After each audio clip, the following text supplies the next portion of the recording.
På weekendens landsmøde besluttede det radikale Venstre, at partiet vil arbejde for at forbyde omskæring af drenge.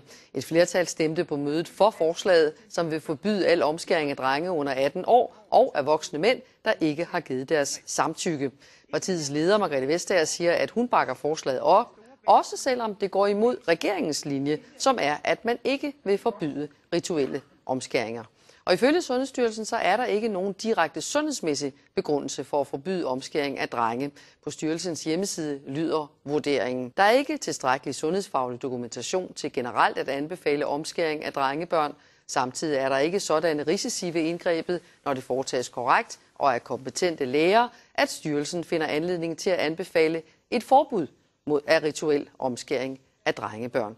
Og ifølge Sundhedsstyrelsens oplysninger, så er rituel religiøs omskæring af drengebørn ikke forbudt ved lov i nogle andre lande. Og så kan jeg byde velkommen til to mænd, der er uenige om det her, nemlig Christian Hilm Donatzky, du er byrådskandidat i Helsingør for det radikale Venstre, og det er dig, der står bag forslaget om at forbyde omskæring af drenge, som jo i øvrigt også gælder lige nu for piger, kan man sige.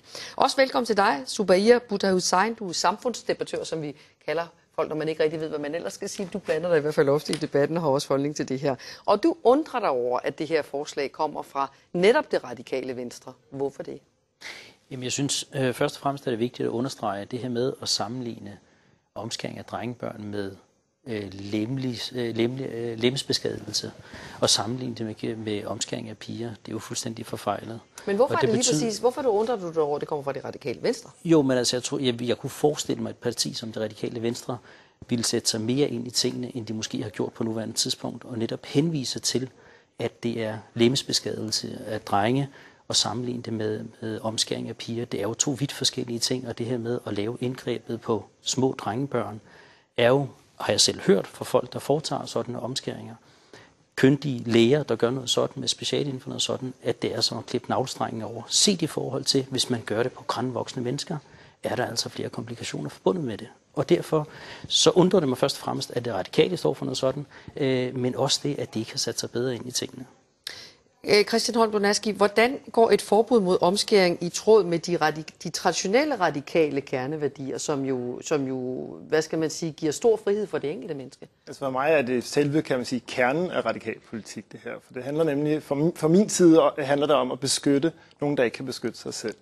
I de senere år har vi set masser af forbud, der går ind ud på, at man skal beskytte folk mod sig selv, og det er jeg meget uenig i. Men her handler det om at beskytte nogen, der ikke kan beskytte sig selv. Det er simpelthen en kerne radikal politik. Men Sundhedsstyrelsen siger jo, at det her er ikke farligt. Altså, Sundhedsstyrelsens rapport er jo meget omdiskuteret, og Rigshospitalet, nogle børnekirurgiske afdelinger der, har lavet en rapport, hvor der viser, at 5% får komplikationer af det her. Men for mig at se, er det vigtigste rettighedsspørgsmålet.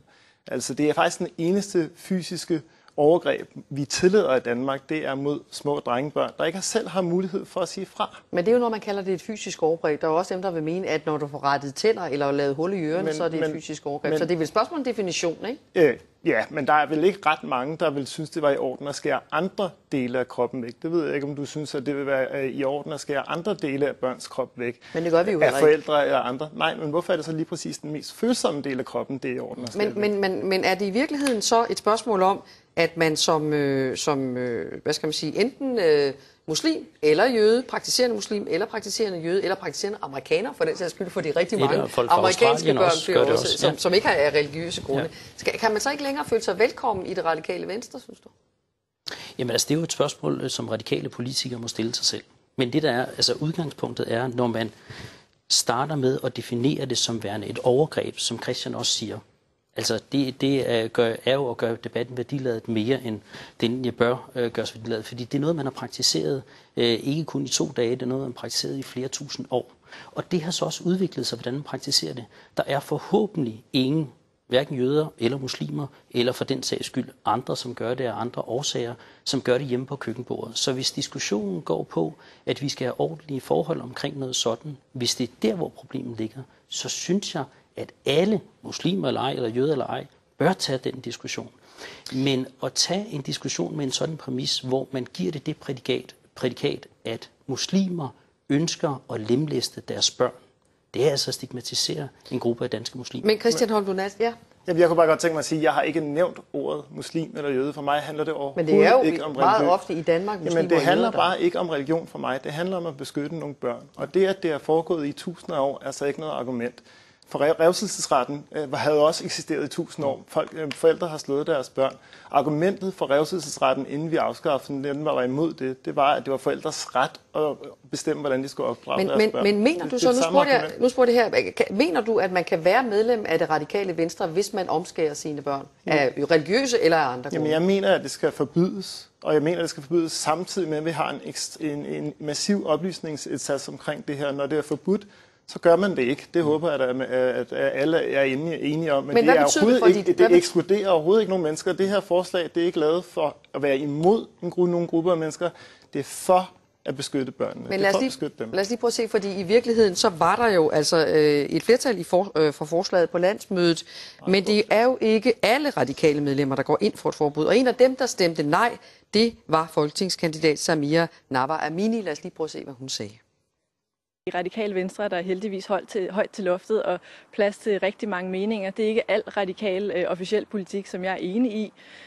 Og der er også nogen, der har ringet og skrevet og spurgt mig, er det nu, du melder dig ud? Og nej, klokkeklart nej, det er det simpelthen ikke. Jeg skal være i mit parti, hvis jeg skal være med til at forandre det den vej, jeg gerne vil. Det nytter ikke at stille sig udenfor. Det gælder omskæringsdebatten og så mange andre områder, hvor jeg også er uenig med mit parti. Ja. Så derfor gentager jeg i virkeligheden mit spørgsmål. Skal man finde et andet parti at være medlem af, hvis man synes, det er okay? Nej, altså der er plads til, hvis man synes, det er okay. Jeg mener jo, det strider i hvert fald mod vores politik nu, men jeg synes, der skal være plads til alle i vores parti, og at meninger brydes. Men hvis det bliver forbudt, så er det jo forbudt ligegyldigt hvilket parti. Men det bliver jo ikke forbudt lige nu, for regeringens politik er jo den modsatte. Jeg vil sige, at det var et kæmpe flertal heldigvis, der var i det radikale landsmøde for den her resolution om at forbyde omskæring. Det er svært at finde plads i partiet, hvis du sammenligner det at omskære drengebørn, som foregår under kyndige forhold og af kyndige fagpersoner, hvis du sammenligner det med at revse dit barn eller at pryle dit barn. Det er jo to vidt forskellige ting. Jeg kan sige, politisk er det jo sådan set meget smart at bruge det trick, og så sige, jamen vi sammenligner det med noget, som folk, jo det er også muslimer og jøder, måske ser som værende beskæmmende, det at lemlæste sit barn eller pryle sit barn, og så sige, jamen det sammenligner vi nu med omskæring af drenge. Det er jo selvfølgelig et smart politisk trick, men jeg synes ikke, at du skaber grundlag for dialog på baggrund af det. Men når jeg sammenlignede det med revselsesretten, så var det helt ud fra diskussionen om, hvad der er forældrenes ret i forhold til, hvad der er børnenes ret. Men jeg kan ikke lade være med at sammenligne det lidt med en debat, der for nylig har været om fædreorlov, fordi der var det radikale, var der en lille smule slinger i jeres holdning, men der sagde jo netop, at man skal ikke blande sig i privatlivet, man skal ikke gå ind og diktere, hvad folk skal gøre i deres eget hjem. Det her er vel også at blande sig i folks privatliv og sige til dem, at det må I ikke. Vi vedtog det samme landsmøde jo sådan set også, at vi vil arbejde for øremærket barsel, hvis det ikke virker efter hensigten. Men jeg synes, at det der er kernen, og det der er forskellen ved andre formynderiske angreb, det er, at ved forbud, som jeg generelt er imod, så beskytter man nogle gange folk mod sig selv. Det skal man ikke. Det skal den danske stat ikke.